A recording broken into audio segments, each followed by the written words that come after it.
যেহেতু শুক্রবার আর আমাদের তো নিরামিষের দিন, তোমরা তো জানোই শুক্র শনি দুদিনই আমরা নিরামিষ খাই।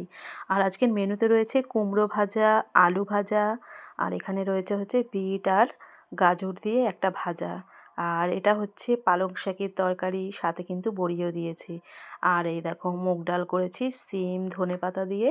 আর কিন্তু গন্ধরাজ লেবুও কেটেছি, সেটা হাজবেন্ড আর শাশুড়ির থালায় ওদের দিয়ে দিয়েছি।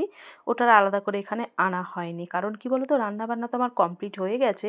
আমি গরম গরম দুজনকে এখন খেতে দিয়ে দিলাম, আর এখন বাজে ঠিক 2টো।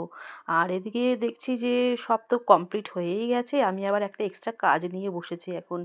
সেটা হচ্ছে হাজবেন্ড আমার জন্যে মানে যেই মানে জুসটা করে খাই আমি, তো কদিন ধরে খাচ্ছি না। আর আমলকিগুলোও না কালার একটু অন্যরকম হয়ে গেছে। তো আমি ভাবলাম আজকেই সব একদম কাটাকাটি করে একদম সেদ্ধ বসিয়ে দেব।